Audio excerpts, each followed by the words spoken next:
ಮಾಡಬೇಕಾದಂತಹ ಪಾಕಶಾಸನನ ಶಾಸನಕ್ಕೆ ತಡೆ ಹುಟ್ಟುವುದಕ್ಕೆ ಆ ತಪಶಕ್ತಿ ಈಗ ವ್ಯಯ ಆಗ್ತಾ ಇದೆ. ಹಾಗಿದ್ರೆ ಅಲ್ಲಿ ನನ್ನ ಪ್ರವೇಶ ಸಾಧುವಲ್ವೇ? ಕಾಲದ ಗತಿಗೆ ಬಂದಂತಹ ಒಂದು ಸ್ತಂಭ ಅದು. ಯಾವ ಸ್ತಂಭ? ಭವ್ಯ ಭವನದ ನಿರ್ಮಾಣಕ್ಕೆ ಆತಂಕವಾದಂತಹ ಸ್ತಂಭ ಅದು. ಭವ್ಯ ಭವನವನ್ನು ನಿರ್ಮಿಸುವುದಕ್ಕೆ ಆಧಾರವಾದಂತಹ ಸ್ತಂಭ ಅಲ್ಲ. ಖ್ಯಾತಿ ಎಂಬಂತಹ ಸ್ತಂಭದಿಂದ ಸ್ತಂಭಿತನಾದಂತಹ ದೇವೇಂದ್ರನನ್ನು ಕಾಪಾಡಬೇಕಾದ ಆದ್ಯವಾದ ಕರ್ತವ್ಯ. ಮತ್ತೆ ವಿವೇಚನೆಯನ್ನು ನಾನು ಮಾಡಬೇಕಾಗಿದೆ. ಹಾಗಿದ್ದರೆ ನನ್ನನ್ನೇ ನಂಬಿದ ಲೋಕವನ್ನು ಅನುಶಾಸಿಸುವಂತಹ ಪಾಕಶಾಸನದ ಕರ್ತವ್ಯ ನನ್ನದು ಆದ್ಯವಾಗಿದೆ. ಆದ್ದರಿಂದ ಆ ಕಡೆಗೆ ಧಾವಿಸ್ತೇನಂತೆ. ಏನದು?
ಸಾಕ್ಷಾತ್ ದೇವೇಂದ್ರ ಸ್ತಂಭೀಭೂತವಾದರೂ ಸ್ತಂಭದ ಸದೃಶವಾಗಿ ದೇವಾನುದೇವತೆಗಳು ನಿಂತಿದ್ದಾರೆ.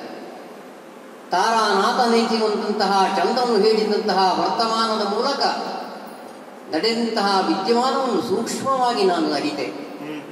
ಹಾಗಿದ್ದರೆ ಸ್ತಂಭೀಭೂತಗೊಂಡಂತಹ ದೇವೇಂದ್ರನನ್ನು ಪುನರುಜ್ಜೀವಿಸುವಂತಹದ್ದು ನನ್ನ ಆದ್ಯ ಕರ್ತವ್ಯವಾದ್ದರಿಂದ ಕೇವಲ ಸ್ಪರ್ಶ ಮಾತ್ರದಿಂದ ಅವನನ್ನು ಪುನಶ್ಚೇತನಗೊಳಿಸಿದ್ದೇನೆ.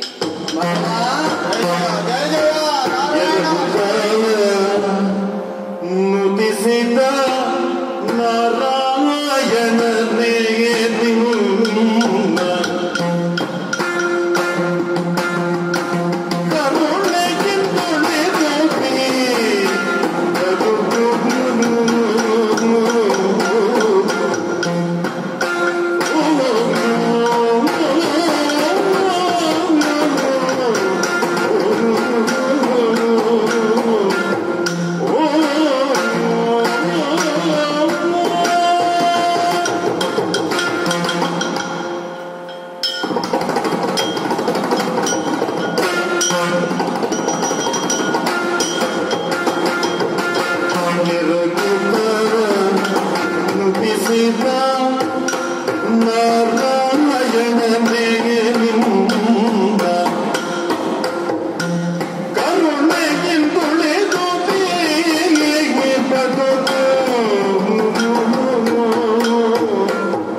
ನಾರಾಯಣನೇ ನಿನ್ನ ಕರುಣೆಗಿನ್ ತುಳಿದು ಬೀಗದು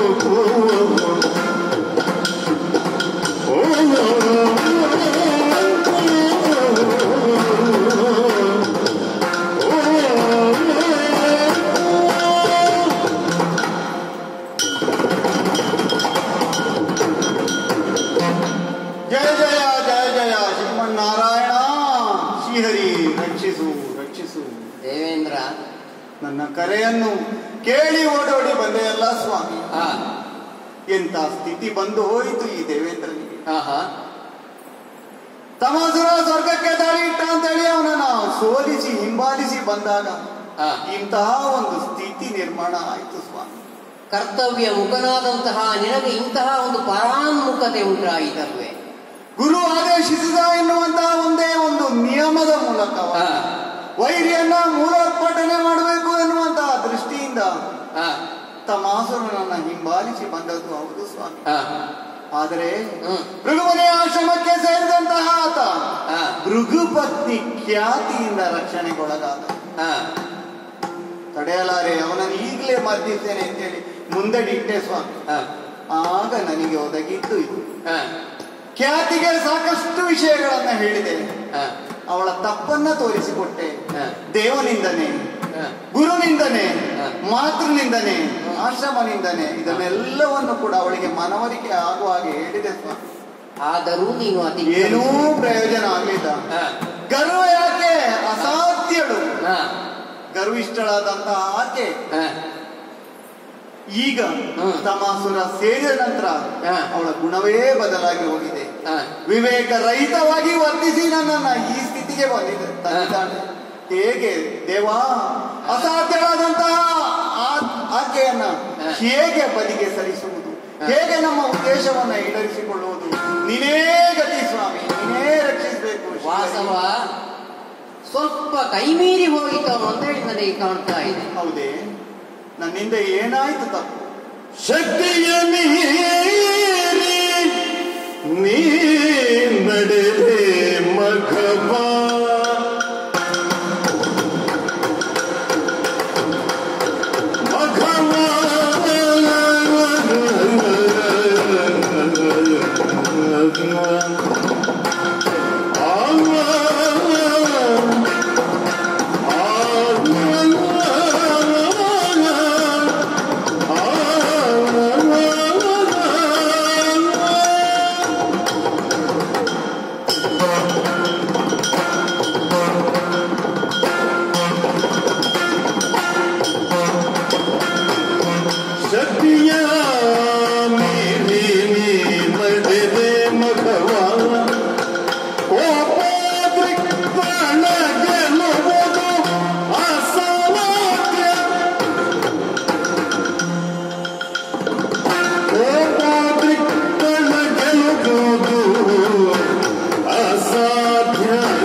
ಸುಧರ್ಮಾಧ್ಯಕ್ಷನಾಗಿ ಲೋಕದ ಶಾಸನವನ್ನು ಮಾಡಬೇಕಾದ ನಿನ್ನ ಕರ್ತವ್ಯ. ಅದರಲ್ಲಿ ಎಂದೂ ನೀನು ಹಿಂದೆ ಸರಿದವನಲ್ಲ. ದುಷ್ಟ ಶಕ್ತಿಗಳು ಯಾವುದು ಪರಮೈಶ್ವರ್ಯವೆಂದು ಕಾಣುತ್ತದೋ ಅದಕ್ಕೆ ಅವರು ಅಧಿಕಾರ ಲಾಲಸೆಯಿಂದ ಅವರು ಆಕರ್ಷಿತರಾಗಿ ಆಕ್ರಮಣಕ್ಕೆ ಒಳಗಾಗುವುದು ಪ್ರಕೃತಿ ಸಹಜ. ಅದು ಅರ್ಹತೆ ಇದೆಯೋ ಇಲ್ವೋ ಬೇರೊಬ್ಬನಲ್ಲಿ ಇದನ್ನು ನಾನು ಸೆಳಿಬೇಕು, ಅಪಹರಿಸಬೇಕು. ಅದು ಜನ್ಮದತ್ತವಾಗಿ ಅವರಿಗೆ ಗುಣದಿಂದ ಬಂದಂತಹ ಮೈಗೂಡಿಸಿಕೊಂಡಂತಹ ಒಂದು ಅಂಶ. ಅದಕ್ಕೆ ನಾವು ಏನೂ ಹೇಳುವಂತಿಲ್ಲ. ಆದರೆ ಬಂದಂತಹ ಅವರನ್ನು ಮೊದೆದು ಆ ದೇವಸಿಂಹಾಸನದ ಪಾವಿತ್ರ್ಯವನ್ನು ರಕ್ಷಣೆಯನ್ನು ಮಾಡಬೇಕಾದ್ದು ನಿನ್ನ ಕರ್ತವ್ಯ. ಹೌದು, ಅದಲ್ಲಿಯೂ ನೀನು ಹಿಂದೆ ಬಿದ್ದವನಲ್ಲ. ಗುರುವಚನ ಅದು ಅಲಂಘ್ಯವೇ, ಸಮೂಲೋತ್ಪಾದನವಾಗಬೇಕು, ಇದು ಗುರುವಚನ. ಸರಿ. ಹಾಗಿದ್ರೆ ಪರಿಸ್ಥಿತಿ ಬೆಳೆದು ಬೆಳೆದು ನಾವು ಊಹಿಸದಂತಹ ಯಾವುದೋ ಒಂದು ಘಟ್ಟಕ್ಕೆ ನಿಂತಾಗ ಮತ್ತೆ ಮುಂದೆ ಹೋಗಿ ಅದನ್ನು ಪರ್ಯಾವಸಾನಗೊಳಿಸಬೇಕಾದ ನಮ್ಮ ಕರ್ತವ್ಯ. ಮತ್ತೆ ಚಿಂತಿಸಬೇಕು. ಕರ್ತವ್ಯಕ್ಕೆ ಬದ್ಧರಾದವರು ಆ ಲಕ್ಷ್ಯದ ಕಡೆಯೇ ಗಮಿಸಬೇಕಾದ. ಒಂದೊಮ್ಮೆ ಅದರಲ್ಲಿ ನಾವು ಜಾರಿದೇವು ಅಂತಾದರೂ ಕರ್ತವ್ಯದಿಂದ ವಿಮುಖರಾಗಬಾರದು. ಅದನ್ನೇ ನೀವು ಮಾಡಿದ್ದಿ. ಆದರೂ ಕೈ ಮೀರಿ ಹೋಯಿತು ಅಂತ ಹೇಳ್ತೇನೆ. ಯಾಕೆ? ಆಶ್ರಮವನ್ನು ನೀನು ಹೊಕ್ಕದ್ದು ಹೌದು. ಆ ಸಂದರ್ಭದಲ್ಲಿ ಸ್ವಲ್ಪ ಕ್ರೋಧಗೊಂಡದ್ದು ಇರಬಹುದು.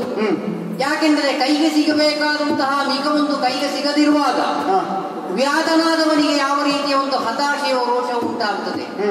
ಕೇವಲ ಸಾಮ್ಯತೆಯಿಂದ ನಾನು ಹೇಳಿದೆ.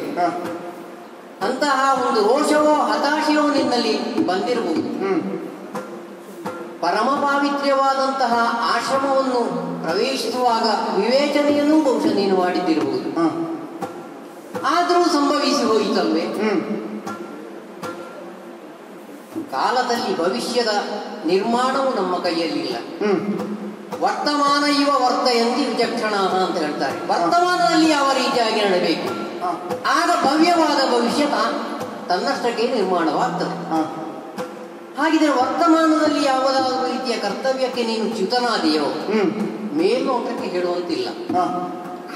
ಆದರೂ ಆಶ್ರಮವನ್ನು ಪ್ರವೇಶಿಸುವಾಗ ಪರಮ ಪತಿವ್ರತೆಯಾದಂತಹ ಬಹುಶಃ ಅನ್ಯಕಾರ್ಯ ನಿಮಿತ್ತ, ಅಂದ್ರೆ ತಮಗೆ ಉತ್ತರವಾದಂತಹ ಯಾವುದೋ ಒಂದು ಯಜ್ಞಾಧಿಕಾರಿಗಳಿಗೆ ಭೃಗು ಮಹರ್ಷಿಗಳು ಹೋಗಿದ್ದಿರಬಹುದು. ಹೌದು. ಆಗ ಆಶ್ರಮದ ಒಂದು ಉತ್ತರದಾಯಿತ್ವ ಸಹಜವಾಗಿ ಆಚಾರ್ಯ ಪತ್ನಿಗೆ ಬರ್ತದೆ. ಬಹುಶಃ ವಿನಯದಿಂದಲೇ ನೀವು ವರ್ತಿಸಿದ್ದಿರಬಹುದು. ಆದರೂ ಈ ಸ್ತಂಭನಕ್ಕೆ ಕಾರಣವಾಗುವಂತಹ ರೀತಿಯಲ್ಲಿ ವಿದ್ಯಮಾನ ಬೆಳೆದು ಹೋಯಿತು, ಕೈ ಮೀರಿ ಹೋಯಿತು ಅಂತ ಹೇಳ್ತಾ ಇದ್ದೇನೆ. ಯಾಕೆ? ಪರಮ ಪತಿವ್ರತೆಯಾದಂತಹ ಅವಳ ತಪೋ ಮಹಿಮೆ ನಿನ್ನ ಕಡೆಗೆ ವ್ಯಯಿಸುವಂತಾಯ್ತಲ್ವಾ? ಹಾಗಿದ್ರೆ ಇನ್ನು ನಾನು ಮುಂದಡಿಯುವಾಗ ಆಲೋಚಿಸಬೇಡವೆ? ನಿನ್ನನ್ನು ರಕ್ಷಿಸಬೇಕಾದ್ದು ನನ್ನ ಹೊಣೆ. ರಕ್ಷಿಸಿದ ನಂತರದ ಪರಿಣಾಮ ಯಾವ ರೀತಿಯಲ್ಲಿ ಬರುತ್ತದೆ ಎಂಬುದು ಊಹಿಸಿದ್ದರಿಂದಲೇ ಕೈ ಮೀರಿ ಹೋಯಿತು ಅಂತ ಹೇಳ್ತೇನೆ. ಪರಮ ಸಾಧ್ವಿಯಾದಂತಹ ಆ ಸತೀ ಶಿರೋಮಣಿಯ ಹೆಂಗೊಲೆಯನ್ನು ಮಾಡಬೇಕಾದಂತಹ ಪರಿಸ್ಥಿತಿ ನಿರ್ಮಾಣವಾಗಿ ಹೋದಿದ್ದೆ. ನನಗೆ ಚಿಂತೆ ಬಂದದ್ದು. ಹಾಗಿದ್ರೆ ಎಲ್ಲವೂ ಶಕ್ತಿಯಿಂದ ನಮಗೆ ಮಾಡುವುದಕ್ಕಾಗುವುದಿಲ್ಲ. ಹಾಗಿದ್ರೆ ದೇವಲೋಕದಲ್ಲಿ ಯಾವಾಗಲೇ ಅವರು ರಾಕ್ಷಸರು ವಿರಾಜಮಾನರಾಗ್ತಿದ್ರು. ವರಬಲವೂ ಕೆಲವೊಮ್ಮೆ ಅಪವ್ಯವೇ ಆಗಿ ಹೋದ್ರೆ ಪರ್ಯಾಪ್ತವಾಗುವುದಿಲ್ಲ. ಯಾಕೆ? ವರಬಲವನ್ನು ಪಡೆದಂತಹ ರಾಕ್ಷಸರು ಸದಾ ಚಿರಂಜೀವಿಗಳಾಗಿ ಉಳಿತಿದ್ರು. ಹಾಗಿದ್ರೆ ನಾನಂತೂ ಯಾವ ಯುಕ್ತಿಯನ್ನು ಕಾಣುವುದಿಲ್ಲ. ಆದರೂ ನಾನು ಯಾವ ರೀತಿಯಲ್ಲಿ ನಡಬೇಕು ಅದು ನನ್ನ ಮನದೊಳಗೆ ನಿಶ್ಚಿತವಾಗಿದೆ. ಆದ್ದರಿಂದ ನೀನು ನಿಶ್ಚಿಂತನಾಗಿರು. ಮುಂದಿನ ವ್ಯವಹಾರವನ್ನು ನಾನು ಬೇಕಾದಂತೆ ನೋಡಿಕೊಳ್ತೇನೆ. ಹಾಗಾದ್ರೆ ನೀವು ನೋಡಿಕೊಳ್ತೀರಿ, ನಾನು ಸ್ವಲ್ಪ ನಿಮ್ಮ ಹಿಂದೆ ನಿಲ್ತೇನೆ. ಸರಿ, ರಕ್ಷಿಸು. ನಡೆಯುತ್ತಿರುವಂತಹ ವಿದ್ಯಮಾನಗಳೆಲ್ಲವನ್ನೂ ನಿರೀಕ್ಷಿಸ್ತಾ ಇರು.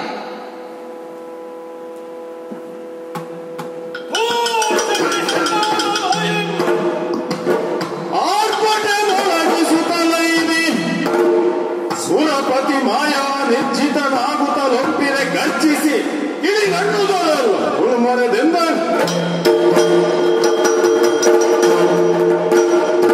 ಎಲ್ಲ ಹರಿಣೆಯ ಧೂತ ಸುರಪದ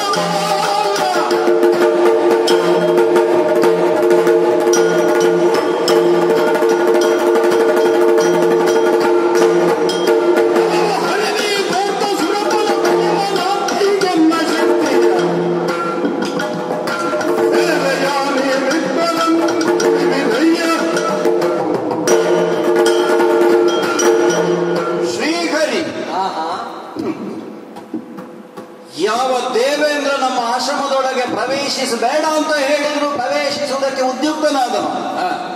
ಅಂತವನನ್ನು ಶಾಪದ ಮುಖೇನ ಸ್ತಂಭಿಸಿದವಳಿದ್ದೆ. ಇನ್ನೇನು ನನ್ನವರು ಬಂದೇ ಬರ್ತಾರೆ ಅನ್ನುವಂತಹ ನಿರೀಕ್ಷೆಯಿಂದ ಆಶ್ರಮದ ಒಳ ಹೋಗಿ ನಮ್ಮದಾದಂತಹ ಕರ್ತವ್ಯಗಳಲ್ಲಿ ನಾವು ತೊಡಗಿಕೊಂಡ್ರೆ ಆರ್ಪನಾದವನ್ನು ಮಾಡಿಕೊಂಡಿದ್ದ ನಿನ್ನನ್ನು ಸ್ತುತಿಸಿಕೊಂಡಿದ್ದ ದೇವತೆಗಳಿಂದ ಜಯಘೋಷ ಕೇಳ್ತಾ ಇದ್ದ. ಮಾತ್ರವಲ್ಲ, ಪರಸ್ಪರ ದೇವೇಂದ್ರನು ನೀನು ಸಂಭಾಷಣೆ ಮಾಡುವುದನ್ನು ಕೇಳ್ತಾ ಇದ್ದೇನೆ. ಅಂದ್ರೆ ಅದರ ಅರ್ಥ ಏನು? ನಿಂತಲ್ಲಿ ಸ್ತಂಭಿಸಿ ಹೋಗುವಂತ ಯಾರಿಗೆ ನಾನು ಶಾಪವನ್ನು ಕೊಟ್ಟಿದ್ದೇನೋ ಅಂತಹ ಶಾಪದ ನಿರಸನವನ್ನು ನೀನು ಮಾಡಿದ್ದಿ ಎಂತಾಯ್ತು. ಹೌದೇ ಹೌದು. ಒಂದು ಮಾತು ಕೇಳ. ಏನು? ಒಂದು ಪಾತ್ರೆಯಲ್ಲಿ ತುಂಬಾ ಹಾಲು ಉಂಟು. ಆ ಹಾಲಿಗೆ ಒಂದು ಬಿಂದು ವಿಷ ಸೇರಿದ್ರು ಅದನ್ನು ಮತ್ತೆ ನಾವು ಹಾಲು ಅಂತ ಹೇಳುವುದಿಲ್ಲ, ಅದನ್ನು ವಿಷ ಅಂತ ಹೇಳ್ತೇವೆ. ಹೌದಲ್ಲ? ಅದು ವಿಷದ ಪಾತ್ರೆ, ಅದರಲ್ಲಿರುವ ಹಾಲನ್ನು ಕುಡಿಬೇಡ ಯಾಕಂದ್ರೆ ಅದು ವಿಷ ಅಂತ ಹೇಳ್ತೇವೆ. ಹಾಗಾದ್ರೆ ಕಟುವಾದಂತಹ ಒಂದು ಬಿಂದು ವಿಷ ಸೇರಿದ್ರು ಆ ಹಾಲು ಅನ್ನುವುದೇ ವಿಷ ಆಗುವ ಹಾಗೆ ದುಷ್ಟನಾದಂತಹ ಸುರಪಾಲ, ಉದ್ರಿಕ್ತನಾದಂತಹ ಸುರಪಾಲ, ಆಶ್ರಮದ ಧರ್ಮವನ್ನು ಮೀರಿದಂತಹ ಸುರಪಾಲ, ಅಂತಹ ದೇವೇಂದ್ರನಿಗೆ ಸಹಾಯಿಯಾಗಿ ನೀನು ಬಂದರೆ ಕೇವಲ ದೇವೇಂದ್ರ ಮಾತ್ರ ಧೂರ್ತ ಅಲ್ಲ, ನೀನು ಧೂರ್ತ ಅಂತ ಹೇಳಬೇಕಾಗ್ತದೆ. ಎಲ್ಲವೋ ಹರಿನಿ ಧೂರ್ತ ಅಷ್ಟೇ ಅಲ್ಲ, ಎಲ್ಲವೋ ಹರಿನಿ ಧೂರ್ತ ಸುರಪಾಲ ಪಕ್ಷವನ್ನ ಅಂತ. ತ್ರಿಮೂರ್ತಿಗಳಲ್ಲಿ ಒಬ್ಬ ಪಾಲನಾಕರ್ತೃ, ಶಾಪ ಕೊಟ್ಟವಳು ಋಷಿಪತ್ನಿ. ಒಂದು ವೇಳೆ ಆ ಶಾಪವನ್ನು ನಿರಸನ ಮಾಡುವುದು ನಿನ್ನ ಉದ್ದೇಶವಾದರೂ ಆಶ್ರಮದವರೆಗೆ ಬಂದವನಿಗೆ ಆಶ್ರಮದ ಒಳಗೆ ಬರ್ಲಿಕ್ಕೆ ದಾರಿ ಗೊತ್ತಿಲ್ವ? ಅಲ್ಲ, ಭೃಗುಪತ್ನಿಯ ಪರಿಚಯ ಇಲ್ಲದವನು ನೀನು, ಯಾಕಮ್ಮ ಹೀಗೆ ಮಾಡಿದೆ? ಏನು ಉದ್ದೇಶ ನಿನ್ನದು? ಯಾಕೆ ನಮ್ಮ ತ್ರಿಮೂರ್ತಿಗಳಲ್ಲಿ ಒಬ್ಬರಲ್ಲೂ ಒಂದು ಮಾತು ಹೇಳದೆ ಯಾರಿಗೆ ಅಧಿಕಾರವನ್ನು ನಾವು ಕೊಟ್ಟಿದ್ದೇವೋ ಅಂತಹ ದೇವೇಂದ್ರನಿಗೆ ಶಾಪ ಕೊಟ್ಟೆ, ನನ್ನನ್ನು ವಿಚಾರಿಸಬಹುದಿತ್ತು. ಏನೂ ಇಲ್ಲದೆ ನೀನಾಗಿ ಬಂದು ಇಂತಹ ಕೃತ್ಯವನ್ನು ಮಾಡಿದರೆ ಏನು ನಿನ್ನನ್ನು ಸುಮ್ಮನೆ ಬಿಡ್ತೇನೆ ಅಂತ ತಿಳ್ಕೊಂಡಿದ್ದೆ? ಇಬ್ಬರನ್ನು ನೋಡಿಕೊಂಡೇನೋ ನಾನು. ಆಚಾರ್ಯ ಪತ್ನಿ ಏನು ಕಾಣುವಾಗ ನನಗೆ ಒಂದು ಆಶ್ಚರ್ಯ ಉಂಟಾಗ್ತಾ ಇದೆ. ಯಾವುದು? ಯಾಕೆ ನನ್ನನ್ನು ವಿಚಾರಿಸಬಹುದಿತ್ತು ಅಂತ ನೀನು ಹೇಳಿ. ಹೌದು, ನಿನ್ನನ್ನು ವಿಚಾರಿಸುವುದಕ್ಕಾಗಿ ಬಂದವನಲ್ಲ ನಾನು. ಮತ್ತ್ಯಾಕೆ ಬಂದದ್ದು? ದೇವೇಂದ್ರನ ಕುಶಲವನ್ನು ನೋಡುವುದಕ್ಕೆ ಅಥವಾ ಕುಶಲವನ್ನು ಪುನರ್ಸ್ಥಾಪಿಸುವುದಕ್ಕಾಗಿಯೇ ಬಂದವನು. ಯಾಕೆ? ಲೋಕ ಸಂಸ್ಥಿತಿಗಾರನಾದಂತಹ ಲೋಕಪಾಲನಾದಂತಹ ನನಗೆ ಲೋಕ ಶಾಸಕನಾದ ಅವನನ್ನು ಕರ್ತವ್ಯದಲ್ಲಿ ಪುನಃ ಉದ್ಯೋಗಿಸಬೇಕಾದ್ದು ನನ್ನ ಆದ್ಯ ಕರ್ತವ್ಯ. ಭವನವನ್ನು ಪ್ರವೇಶಿಸುವನು ಮೊದಲು ತೆರೆಯುವಂತಹದ್ದು ಭವನದ ಬಾಗಿಲು ಮುಚ್ಚಿದ್ರೆ ಅದನ್ನು. ಹೌದು. ಮತ್ತೆ ಭವನದ ಒಳಗೆ ಅವನು ಪ್ರವೇಶಿಸ್ತಾನೆ. ಸರಿ. ಆ ಭವನದ ಬಾಗಿಲನ್ನು, ಈ ಮುಚ್ಚಿದ ಭವನದ ಬಾಗಿಲನ್ನು ದೇವೇಂದ್ರ ಎಂಬಂತಹ ಈ ಬಾಗಿಲನ್ನು ತೆರೆಯುವುದರ ಮೂಲಕ ನಾನು ಉದ್ಘಾಟಿಸಿ ನಿನ್ನ ಕಡೆಗೆ ಬಂದೆ. ಮತ್ತೆ ಒಳ್ಳೆಯ ಉಪಮೆಯನ್ನು ನೀನು ಕೊಟ್ಟೆ. ಯಾವುದು? ಸ್ವರ್ಣಗುಂಬದಿಂದಿದ್ದಲ್ಲ, ಸ್ವರ್ಣಗುಂಬದಂತಿದ್ದ ಕ್ಷೀರದಂತೆ ಸನ್ಮನಸ್ಸಿನಲ್ಲಿ ಇದ್ದಂತಹ ಆಚಾರ್ಯ ಭಕ್ತಿ ಸಾಧ್ವಿ ಶಿರೋಮಣಿ ಎನಿಸಿಕೊಂಡಂತಹ ಭೃಗುಪತ್ನಿಯಾದಂತಹ ಖ್ಯಾತಿ ಎಂಬಂತಹ ಕ್ಷೀರಪಾತ್ರೆಯೊಳಗೆ ತಮವೆಂದಂತಹ ಬಿಂದು ಬಿದ್ದದ್ದರಿಂದ ಅದು ವಿಷಮಯವಾಗಿ ಹೋಯಿತು ಎಂಬಂತಹ ಬೇಸರ ನನಗೂ ಇದೆ. ಈ ತಮಾಸುರನನ್ನು ಯಾರು ಕಳಿಸಿದ್ದು? ಯಾರು ಕಳಿಸಿದ್ದು? ಈ ಭೂಮಿಯಲ್ಲಿ ಸೃಷ್ಟಿಯಾದ ಹೇಗೆ ತಮಾಸುರ? ಸೃಷ್ಟಿ ಸ್ಥಿತಿಗಳು ಯಾವುದೇ ಇರಲಿ, ಯಾಕೆ ಸೃಷ್ಟಿ ಸ್ಥಿತಿ ಲಯಗಳನ್ನು ನೋಡಿಕೊಳ್ಳುವರು ನಾವು. ಅದನ್ನೇ ನಾನು ಕೇಳಿ, ನೀವೇ ಸೃಷ್ಟಿಸಿದ್ದು ವಿಷವನ್ನು, ಮತ್ತೆ ನೀವೇ ವಿಷ ಅಂತ ಹೇಳಿದ್ರೆ ನಾವು ನಿಮಗೆ ಗೊತ್ತಿಲ್ಲ ಅಂತ ಹೇಳ್ಬೇಕಾಗ. ಹಾಗಿದ್ರೆ ವಿಷ ಕೇವಲ ಸೃಷ್ಟಿಯ ಲೋಕದಲ್ಲಿ ಅಮೃತ ಮಾತ್ರ ಇರುವಂತಹದ್ದು ಅಲ್ಲ ಅಂತ. ಹಾಗೆ ದೇವೇಂದ್ರಲ್ಲಿ ಇಷ್ಟೊತ್ತು ಮಾತಾಡಿದ್ದ ಅದನ್ನೇ. ಸರಿಯಾಗಿ ದೇವತೆಗಳು ಸೃಷ್ಟಿ ಮಾಡಿದಲ್ಲಿ ವಿಷವೂ ಉಂಟು, ಅಮೃತವೂ ಉಂಟು, ಕಷ್ಟವೂ ಉಂಟು, ಸುಖವೂ ಉಂಟು. ಎರಡೂ ಬೇಕಾಗ್ತದೆ. ಒಂದಕ್ಕೆ ಬೇಕಾಗಿ ಇನ್ನೊಂದನ್ನು ನಿರ್ಮೂಲ ಮಾಡ್ಲಿಕ್ಕೆ ಆಗುವುದಿಲ್ಲ. ಸತ್ವವಿನಿಯೋಗ ಆದ್ರೆ ವಿಷವೂ ಕೂಡ ಅಮೃತಪ್ರಾಯವಾಗುತ್ತದೆ ಎಂಬುದರಿಂದಲೇ ವಿಷವು ಲೋಕ. ಅನುಮಾನ ಏನು? ವೈದ್ಯರಿಗೆ ಕೆಲವು ಬಾರಿ ವಿಷವೂ ಬೇಕಾಗಿದ್ರೆ ಈ ಅನುಪಾನದಲ್ಲಿ ಈ ವಿಷ ಅಮೃತವಾದದ್ದಲ್ಲ, ಅದನ್ನೇ ನನಗೆ ರೋಗಕ್ಕೆ ಕಾರಣವಾಗುತ್ತದೆ ಎಂಬುದನ್ನೇ ನಾನು ಹೇಳಿ. ಅಲ್ಲವೇ ಅಲ್ಲ, ಅದಕ್ಕೆ ತಮಾಸುರ ಅನ್ನೋ ಔಷಧಿಯನ್ನು ಸ್ವಲ್ಪ ತೆಕ್ಕೊಂಡದ್ದು ನಾವು. ವಿಷ ಆದ್ರೂ ಸರಿ ಮಾಡ್ತೇನೆ ಅಂತ ಸ್ವಲ್ಪ ಔಷಧಿ ತೆಕ್ಕೊಂಡಿದ್ದೆ ಇಷ್ಟು ಕೋಪೋದ್ರಿಕ್ತಳಾಗಿ ಆಗ್ತೇನೆ. ಸರಿ. ಆಚಾರ್ಯ ಪತ್ನಿಯಾದವಳು ಆಚಾರ್ಯನು ಹೇಗಿರ್ಬೇಕು ಅದನ್ನು ನೀನು ತಿಳಿದಂತವನು. ಅದು ತಿಳಿದಂತವಳು ಅಲ್ವೇ? ಅಚಿನೋತಿ ಶಾಸ್ತ್ರಾರ್ಥಂ, ಅನುಮಾನ ಏನು? ಅಲ್ವೇ? ಹೌದು. ಆಚರತೆ ಪುನಃ, ಅಲ್ವೇ? ಆಚಾರ್ಯಾತ್ ಸ್ಥಾಪಯತೆ, ಅನುಮಾನವೇ ಇಲ್ಲ. ತಾನು ಸ್ವತಃ ಆಚರಿಸುವುದು ಸ್ವಯಂ ಆಚರತೆ ತಸ್ಮಾತ್ ತಸ್ಮಾತ್ ಆಚಾರ್ಯ ಸರಿ ಉಚ್ಯತೆ ಅಂತ ಹೇಳ್ತಾರೆ. ಹಾಗಿದ್ರೆ ನೀನು ನಡೆಯಬೇಕಾದಂತಹ ನಡೆಯುವುದು ಏನಾಯ್ತು ಈಗ? ಆಶ್ರಯವನ್ನು ನೀನು ಕೊಟ್ಟಿದ್ದಿ. ಸರಿ, ಹೌದು. ಆಚಾರ್ಯ ಪತ್ನಿಯಾದವಳು, ಸತ್ವಗುಣ ಸಂಪನ್ನೆಯಾದವಳು.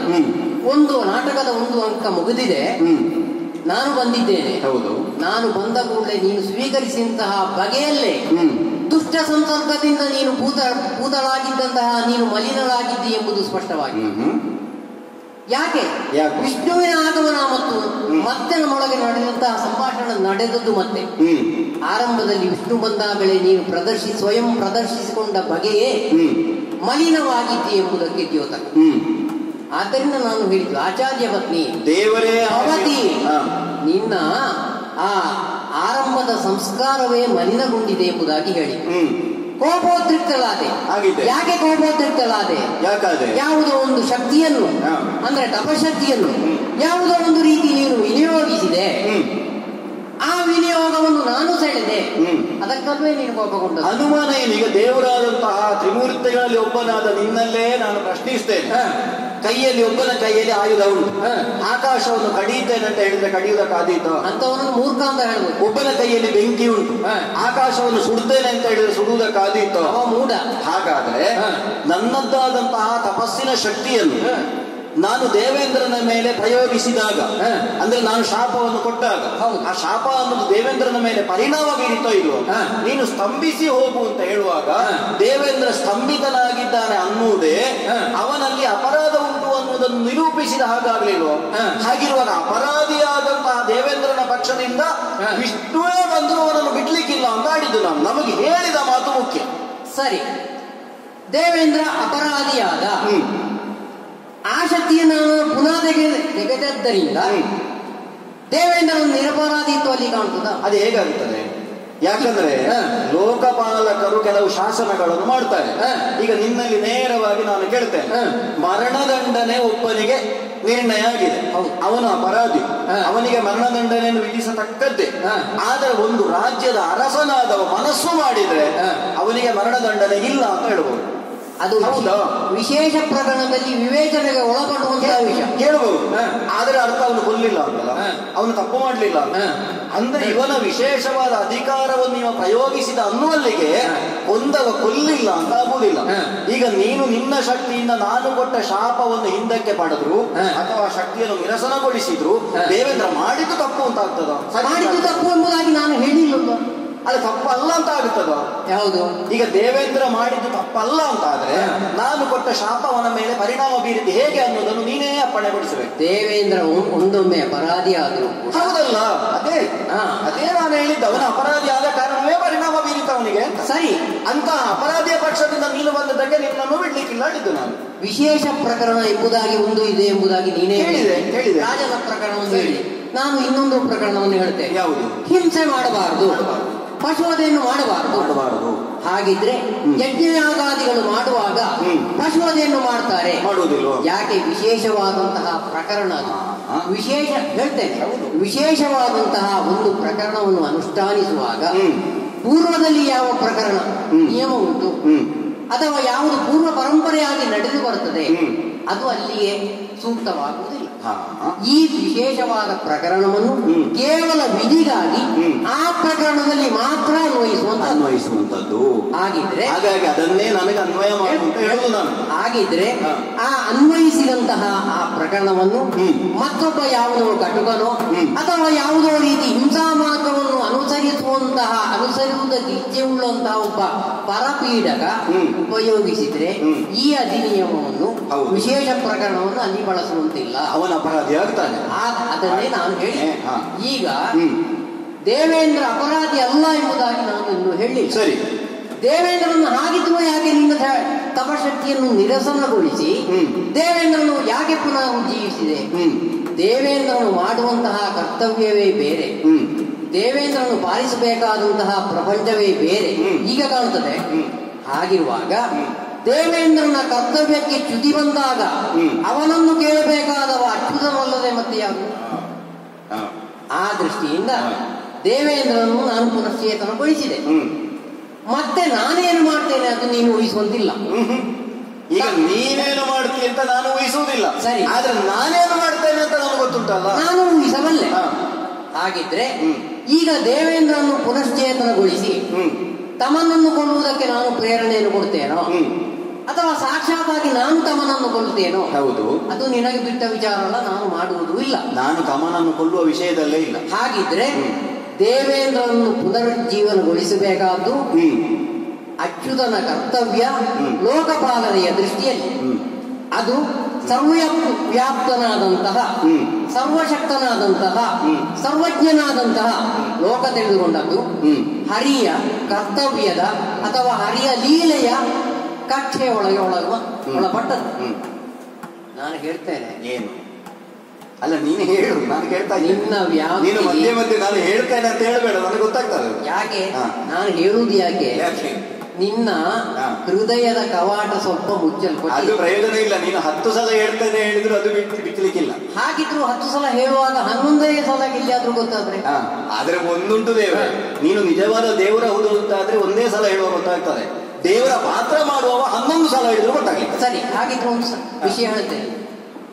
ಆಕಾಶದಿಂದ ಜಲಧಾರೆ ಸುರಿಯುತ್ತಾ ಇದೆ, ಸಮುದ್ರಕ್ಕೆ ಸುರಿಯುತ್ತದೆ, ಭೂಮಿಯಲ್ಲಿ ಸುರಿಯುತ್ತದೆ, ಫಲವತ್ತಾದ ಭೂಮಿಯಲ್ಲಿ ಸುರಿಯುತ್ತದೆ, ಬಂಜರು ಭೂಮಿಯಲ್ಲಿ ಸಿಗ್ತದೆ, ಎಲ್ಲಾ ಕಡೆ ಬೆಳೆ ಇಲ್ಲವೇ ಇಲ್ಲ. ಹಾಗಿದ್ರೆ ಹೇಳುವುದು ಕೇಳುವುದು ಬುದ್ಧಿಜೀವಿಯಾದಂತಹ ಮನುಷ್ಯನ ಆ ವಿವೇಚನೆಗೆ ಒಳಪಟ್ಟು ದೇವೇಂದ್ರನಿಗೆ ಹೇಳಿದ್ದೇನೆ ನಾನು. ಎಲ್ಲವೂ ದೇವರು ಮಾಡುವುದು ಎಂಬುದಾಗಿ ಇಲ್ಲವೇ ಇಲ್ಲ. ಬುದ್ಧಿಯ ಸಂಯೋಜನೆ ಅಂದ್ರೆ ಒಂದು ಮಿತಿಯಲ್ಲಿ ದೇವರು ಅಸಹಾಯಕನಾಗುತ್ತಾನೆ ಅಂತ. ದೇವೇಂದ್ರ ಅಸಹಾಯಕನಾಗಿದ್ದಾನೆ, ದೇವರಲ್ಲ ವಿಷ್ಣು ಆಗ್ತಾನೆ ಕೆಲವು. ಹೌದಾ? ಇಲ್ಲದಿದ್ರೆ ಈಗ ಒಂದು ಕ್ಷಣಕ್ಕಾದ್ರೂ ನಾನು ದೇವೇಂದ್ರನನ್ನು ಸ್ತಂಭಿಸಿದ್ದೇನೋ ಇಲ್ವೋ? ಈಗ ನಿಮ್ಮ ರಕ್ಷಣೆಯ ಕಕ್ಷೆಯಲ್ಲಿರುವ ದೇವೇಂದ್ರ ನಾನು ಸ್ತಂಭಿಸುವತ್ತಿಗೆ ನಿಮಗೇನು ಮಾಡ್ಲಿಕ್ಕೆ ಆಗ್ಲಿಲ್ಲ ಅಲ್ಲ? ಅದು ಸುಮ್ಮಗೆ ಕೆಲವರು ಹೇಳಲಿಕ್ಕುಂಟ ಹಾಗೆ. ನಾನು ಹೊಡೆದವನ ಕೈಯನ್ನು ಮುರಿದೆ, ಮುರಿದ್ರೇನಾಯ್ತು, ನಾನು ಮತ್ತೆ ಬಂದು ಅದನ್ನು ಜೋಡಿಸಿ ಸರಿ ಮಾಡಿದೆ. ಮೊದಲು ಮುರಿದದ್ದು ಸತ್ಯ ಹೌದಲ್ಲ? ಅಲ್ಲ, ನಿನ್ನ ಸಂಪತ್ತು ಸುಮ್ಮಗೆ ವ್ಯಯವಾಗಿ ಹೋಯಿತು ಅಂತ ಆಗಲಿ, ನಮ್ಮದಲ್ವ, ನಾಳೆ ನಾವು ಮತ್ತೆ ಸೇರಿಸಿಕೊಂಡೆವು. ಅದರಲ್ಲೇ ನಿನಗಿರುವಂತಹ ನಮ್ಮ ಸಂಪತ್ತು ಅಂದ್ರೆ ನಿನ್ನದ್ದೇ ಅಲ್ವ, ಶ್ರೀಲಕ್ಷ್ಮಿ ಅಲ್ವ? ಓಹೋ, ಅವಳು. ಹಾಗಿದ್ರೆ ನನ್ನ ಸಂಪತ್ತನ್ನು ವಿನಿಯೋಗ ಮಾಡುವಂತಹ ಬುದ್ಧಿ ನಿನಗಿಲ್ಲ ಅಂತ ಹೇಳ್ಬೇಕಾಗ? ಅಲ್ಲ, ನಿನ್ನ ಸಂಪತ್ತನ್ನೇ ಮಾಡಿದ್ದು ನಾವು. ಅದೇ ನಾನು ಹೇಳಿದ್ದೆ, ಆ ವಿವೇಚನೆ ನಿನ್ನಲ್ಲಿ ಹೋಗಿದೆ. ಆ ವಿವೇಚನೆಯಿಂದ ನೀನು ಕುರುಡಾದ್ದರಿಂದಲೇ ನನ್ನಲ್ಲಿ ಈ ರೀತಿ ಮನಸ್ವಿಯಾಗಿ ಮಾತಾಡ್ತಾ ಇದ್ದಿ. ಮತ್ತೆ ನಾನು ಹೇಳಿದೆ, ನಿನ್ನ ವ್ಯಾಪ್ತಿಗೆ ಇದು ಒಳಗಾಗುವುದಿಲ್ಲ ಅಂತ. ಯಾಕೆ ಹೇಳಿದೆ? ಯಾಕೆ? ಕೈ ಮೀರಿ ಹೋಗಿದೆ ಅಂತ ಕಾಣ್ತದೆ ನನಗೆ. ಯಾಕೆ ಹೇಳಿದೆ? ತಮಾಸುರ ನೇರವಾಗಿ ಆಶ್ರಮವನ್ನು ಪ್ರವೇಶಿಸಿದ್ದಲ್ಲ ಅಲ್ಲ, ಶೋಣಿತಾಪುರದಿಂದ ನೇರವಾಗಿ ತಮಾಸುರ ಗುರು ಕೃಪೆಯನ್ನು ಬಯಸಿ ಬಂದನು ಅಲ್ಲ. ಅಲ್ಲ, ಗುರು ಕೃಪೆಯನ್ನು ಯಾಕಾಗಿ ಬಯಸಿದ? ಪರಸ್ವವನ್ನು ಭರಿಸುವುದಕ್ಕೆ. ಅದು ಪರಸ್ವವೇ. ಯಾಕೆ? ಒಂದು ಮನ್ವಂತರದ ಕಾಲ ದೇವೇಂದ್ರನಿಗೆ ನಿಕ್ಷಿಪ್ತವಾದಂತಹ ಆ ಪದವಿಯದು ಪರಸ್ವದ ಅಪಹಾರಕ್ಕೆ ತಮ ಹೊರಟ. ಕೈ ಸಾಗಲಿಲ್ಲ. ಒಂದು ಮಾತುಂಟು, ಈ ರತ್ನಹಾರೀಚ ಪಾರ್ಥಿವ ಅಂದ್ರೆ ಏನು? ಏನು? ಅಲ್ಲ, ನೀನು ಗೊತ್ತಿದ್ದದು ಹೇಳು. ನನಗೆ ಗೊತ್ತಿಲ್ಲ, ನೀನು ಹೇಳುವುದು. ದೇವರಲ್ಲ, ನೀನು ಹೇಳಿದ್ದಲ್ಲ, ನಾನು ದೇವರು, ನಾನು ಹೇಳುವುದನ್ನು ಹೇಳಬೇಕು. ಅದೇನು ಅದರ ಅರ್ಥ? ರತ್ನಹಾರೀಚ ಪಾರ್ಥಿವ. ರತ್ನಗಳು ಯಾವುದನ್ನು ಸೆಳಿಬಹುದು, ರತ್ನಗಳಿಂದ ಭೂಷಿತನಾಗುವಂತಹ ಪಾರ್ಥಿವ. ರತ್ನ ಅಂದ್ರೆ ಏನು? ಜಾತೆ ಯದುತ್ಕೃಷ್ಟಂ ತದ್ರತ್ನ ವಿದ್ಯೆ. ಹಾಗಾದ್ರೆ ಭೂಲೋಕದಲ್ಲಿ ಒಂದು ಕ್ರಮ ಉಂಟಲ್ಲ. ಈಗ ಒಬ್ಬ ಅರಸ ಇನ್ನೊಬ್ಬನ ಮೇಲೆ ದಾಳಿ ಮಾಡಿ ಅವನ ರಾಜ್ಯವನ್ನು ವಶಪಡಿಸಿಕೊಳ್ಳುವುದು, ನಿಜವಾಗಿ ಅವನಿಗೆ ವಂಶಪಾರಂಪರ್ಯವಾಗಿ ಬಂದ ಭೂಮಿಯನ್ನು ಅವನ ತಂದೆಯೇ ಅವನ ತಲೆಯ ಮೇಲೆ ಕಿರೀಟ ಇಟ್ಟು ಬೇಕಾದ್ರೆ ಇನ್ನು ಮುಂದೆ ನೀನೇ ಈ ರಾಜ್ಯದ ರಾಜ ಅಂತ ಹೇಳ್ತಾನೆ. ಅಂತಹ ರಾಜನನ್ನಾದ್ರೂ ಹತ್ತಿರದ ರಾಜ ಒಬ್ಬ ಒಂದು ಯುದ್ಧದಲ್ಲಿ ಸೋಲಿಸ್ತಾನೆ. ಸರಿ, ಅದು ಪರಸ್ವ ಅಂತ ಆಗ್ತದೋ ಅನ್ಯಾಯ ಅಂತ ಆಗ್ತದೋ? ಅದೇ ನಾನು ಹೇಳ್ತೀನಿ, ನಿನ್ನ ವ್ಯಾಪ್ತಿ ಸ್ವಲ್ಪ ಸಣ್ಣದುಂಟು ಅಂತ. ಇದು ನಮ್ಮದು ಸಣ್ಣದೇ, ಆದ್ರೆ ನಮ್ಮ ವ್ಯಾಪ್ತಿಯಲ್ಲಿ ನಾವು ಸರಿ ಇದ್ದೇವೆ. ಈ ದೊಡ್ಡ ದೊಡ್ಡ ವ್ಯಾಪ್ತಿ ಆದಷ್ಟು ಸರಿ ಮಾತಾಡುವುದಿಲ್ಲ ಅಂತಲ್ವ? ಹಾಗಿದ್ರೆ ನಿನ್ನ ವ್ಯಾಪ್ತಿಯೊಳಗೆ ನೀನು ಲೋಕವನ್ನು ಚಿಂತಿಸುವುದಕ್ಕೆ ಹೊರಟಾಗ ಕೆಲವೊಮ್ಮೆ ಇಂತಹ ಅಸಮಂಜಸತೆಗಳು ನಿನಗೆ ಕಾಣುತ್ತದೆ. ಅದಕ್ಕೆ ಒಳಗಾಗಿ ನೀನು ಯಾವುದೋ ಒಂದು ಮಹತ್ವದ ಕಾರ್ಯವನ್ನು ನಾನು ಮಾಡಿದ್ದೇನೆ ಎಂಬ ಭ್ರಮೆಯಿಂದ ಯಾವುದೋ ಒಂದು ಸಾಧಿಸುವುದಕ್ಕೆ ಹೊರಟು ಅದು ಕೈಲಾಗದೆ ಹೋಗಿದೆ ಅಂತ ನಾನು ಹೇಳಿದೆ. ಈಗ ಕೈಲಾಗಿದಲ್ಲ. ಈಗ ನೀನು ಅದನ್ನೇ ಆಕ್ರಮಣ ಮಾಡಬಹುದು, ರಾಜನೊಬ್ಬ ಮತ್ತೊಬ್ಬ ರಾಜನನ್ನು ಆಕ್ರಮಣ ಮಾಡಬಹುದು ಅಂತ ಹೇಳಿ. ಅದು ಭೂಮಿಯ ನಿಯಮ. ಹೌದು, ಹಾಗಂತ ಹೇಳಿ ಭೂಮಿಯಿಂದ ಹೋದವನೊಬ್ಬ ದೇವತೆಗಳಿಂದ ತ್ರಿಮೂರ್ತಿಗಳಿಂದ ಸಂಕಲ್ಪಿತವಾದಂತಹ ಆ ಮನ್ವಂತರದ ಒಡೆಯನಾದಂತಹ ಇಂದ್ರ ಪದವಿಗೆ ಕೈಯಿಡುತ್ತಾನೆ ಅಂತಾದರೆ ನಾನು ಅದನ್ನೇ ಹೇಳ್ತೀನಿ, ವಿಶೇಷ ಪ್ರಕರಣವನ್ನು ವಿಶೇಷ ಸಂದರ್ಭದಲ್ಲಿ ಮಾತ್ರ ಬಳಸುವಂತಹದ್ದು. ಸರಿ, ನಿನ್ನ ಭೂಮಿಯ ಅರಸನ ಆ ಆಳ್ವಿಕೆ ಮತ್ತೊಬ್ಬ ಅರಸ ತನ್ನ ಬಲದ ಮೂಲಕ ಸ್ಥಾಪಿಸಿಕೊಳ್ಳಬಲ್ಲ ಎಂಬಂತಹ ಆ ನೀತಿ ದೇವಲೋಕಕ್ಕೆ ಅದು ಸಲ್ಲುವಂತಹದ್ದಲ್ಲ. ಸರಿ, ಒಪ್ಪಿದೆ. ನಾನು ಯಾಕಿದನ್ನು ಆಡಿದೆ ಅಂತ ಕೇಳಿದ್ರೆ, ಯಾಕೆ ಆಡಿದೆ? ಬಲದ ಮುಖೇನವಾಗಿ ಸೆಳೆದುಕೊಳ್ಳುವುದನ್ನು ವಿರೋಧ ತಪ್ಪು ಅಂತ ಹೇಳಿಕ್ಕೆ ಆಗುವುದಿಲ್ಲ ಅಂತ. ಅದು ಬಲದ ಮೂಲಕ ಸೆಳೆದುಕೊಳ್ಳಬಲ್ಲಂತದ್ದನ್ನು ಮಾತ್ರ ಬಲದ ಮೂಲಕ ವಾಮಾಚಾರ ಮಾಡಿಯೋ ತಾಂತ್ರಿಕವಾಗಿಯೋ ಹಿಂದಿನಿಂದ ಬಂದೋ ಕದ್ದು ಅಲ್ಲ. ಈಗ ನಮಗೆ ಯಾವುದರಿಂದ ಸಾಧ್ಯ ಆಗ್ತದೆ ಅದರಲ್ಲಿ ನಾವು ಪ್ರಯತ್ನಿಸ್ತೇವೆ. ಅದರಲ್ಲಿ ನಾವು ಸೋತೆವು ಅನ್ನುವಲ್ಲಿಗೆ ಅವನಿಗೆ ಗೊತ್ತಾಗ್ತದೆ, ಓ ಈ ದಾರಿಯಲ್ಲಿ ನಾನು ಪ್ರಯತ್ನ ಮಾಡಬಾರದು, ಈ ದಾರಿಯಲ್ಲಿ ನಾನು ಮಾಡಿದೆ ಅಂತ ಆದ್ರೆ ನನಗೆ ಅದು ಸಲ್ಲುವುದಿಲ್ಲ ಅಂತ ತಿಳಿಯುತ್ತಾನೆ. ಸೋತು ಸ್ವರ್ಗಲೋಕದಿಂದ ಭೂಮಿಗೆ ಬಂದಿದ್ದಾನೆ. ನಾನು ಅದನ್ನೇ ದೇವೇಂದ್ರನಿಗೆ ಆಡಿದ್ದು. ದೇವರೇ, ಓಡಿಕೊಂಡು ಬಂದವನಿಗೆ, ಹಿಮ್ಮುಖವಾದವನಿಗೆ, ಹೆದರಿ ಓಡುವವನಿಗೆ ಬಡಿಯುವುದು ಅದು ಯೋಧ ಧರ್ಮ ಅಲ್ಲ. ಅಲ್ಲಿಗೆ ಹೋದದ್ದೇ ತಪ್ಪು ಎಂಬುದಾಗಿ ನಾನು ಹೋಗಿ ಆಯ್ತಲ್ಲ, ತಪ್ಪಿದಸ್ತ, ಸೋತನಲ್ಲ, ಅಪರಾಧಿ. ಸರಿ, ಅಪರಾಧಿಯಾದಂತಹ ರಾಕ್ಷಸನೊಬ್ಬ ಅಥವಾ ಸಂಭಾವಿತನಾಗಬಲ್ಲ ನಿನ್ನ ದೃಷ್ಟಿ ವ್ಯಕ್ತಿಯೊಬ್ಬ ನಿನ್ನ ಆಶ್ರಮದ ಕಡೆಗೆ ಬಂದ. ಆಶ್ರಮದ ಕಡೆಗೆ ಬರುತ್ತಾ ಅವನು ಚಿಂತನೆಗೆ ತೊಡಗಿತು. ದ್ವಿಷಣನ ಸಮನಾದಂತಹ ಗುರುವನ್ನು ನಾನು ಕಾಣಬೇಕು. ಸರಿ, ಅದೇ ದುರಾಲೋಚನೆ ಅಂತ ನಾನು ಹೇಳಿದ್ದು. ಪತಿತನಾದ, ದುಷ್ಟಕೃತ್ಯವನ್ನು ಮಾಡುವುದಕ್ಕೆ ಹೊರಟ, ದುಷ್ಟ ಚಿಂತನೆಯಿಂದ ಮತ್ತೆ ನಿನ್ನನ್ನು ಸಮೀಪಿಸಿದ. ಗುರುವನ್ನು ಹೇಗೆ ಸಮೀಪಿಸಬೇಕು? ಹೇಗೆ? ತದ್ವಿಜ್ಞಾನಾರ್ಥಂ ಸ ಗುರುರೇವ ಅಭಿಗಚ್ಚೇತ್ ಸಮಿತ್ ಪಾಣಿ ಶ್ರೋತ್ರಿಯಂ ಬ್ರಹ್ಮನಿಷ್ಠಂ. ಹಾಗೆ ಹೇಳ್ತಾರೆ ವೇದ ಹೇಳುವಂತಹ ಮಾತು. ಅದು ತಮಾಸುರನಿಗೆ ನೀನು ಹೇಳಿದ್ರೆ ಅದು ತಮಾಷೆಬೇಕಲ್ಲ. ಪರಮ ಸತ್ಯವಾದಂತಹ ವೇದಗಳು ಸಾರಿದಂತಹ ಅಂಶ ಇದೆ. ಹೌದು ದೇವ್ರೆ, ಇನ್ನೊಂದು ವೇದ ಪುರುಷ ವೇದಗಳು ಸಾರಿದ್ದು ಹೇಳ್ತಾರೆ. ಆದ್ರೆ ಜಗತ್ತಿನಲ್ಲಿರೋ ಸಾಮಾನ್ಯ ಜೀವನಿಗೆ ಅದು ಗೊತ್ತುಂಟು. ಒಂದು ಪ್ರಾಣಿ ಕೂಡ ಮೋಕ್ಷವನ್ನು ಪಡೆದಿದೆ, ಅದನ್ನು ದರ್ಬೆ ಹಿಡ್ಕೊಂಡು ಗುರುಗಳ ಬಳಿಗೆ ಹೋಗಿಲ್ಲ. ಅದನ್ನು ನಾನು ಹೇಳಿದ್ದು. ಈಗ ಗುರುವನ್ನು ಅಭಿಗಮಿಸುವುದಕ್ಕೆ ಹೊರಟಂತಹ ತಮ ಅವನಲ್ಲಿ ಹೇಗಿರ್ಬೇಕು ಮನಸ್ಸು? ಹೇಗೆ? ಸಮಿತ್ ಪಾಣಿ ಅಂತ ಹೇಳಿದ್ದು ನಾನು ಹೇಳ್ತೇನೆ. ಸಾಧ್ಯ ಇಲ್ಲ, ನೀನು ಹೇಳುದು ಬೇಡ, ಹೇಳ್ತೇನೆ ಬೇಡ. ಅವನಿಗೆ ಅದು ಗೊತ್ತಿಲ್ಲ ಹೇಳಿದ್ದು ನಾನು. ಈಗ ನಿನಗೆ ಗೊತ್ತಿರುವುದನ್ನೆಲ್ಲ ಇಲ್ಲಿ ಹೇಳುದು ಬೇಡ. ನಿನಗೆ ಗೊತ್ತಾಗುವುದಿಲ್ಲ ಅಂತ ಹೇಳುವಂತ ಅಹಂಕಾರ ನನಗೆ ಹೆಚ್ಚು ಗೊತ್ತುಂಟು ಅಂತ. ನೀನು ಏನು ಹೇಳ್ತೀವಿ ಅದಕ್ಕಿಂತ ಹೆಚ್ಚು ನನಗೆ ಗೊತ್ತುಂಟು. ಒಬ್ಬ ಆಚಾರ್ಯನ ಬಳಿಗೆ ಶಿಷ್ಯ ಹೇಗೆ ಹೋಗಬೇಕು ಅಂತ ಹೇಳುವ ಅಗತ್ಯವೇ ಇಲ್ಲ ಇಲ್ಲಿ. ಅದನ್ನೇ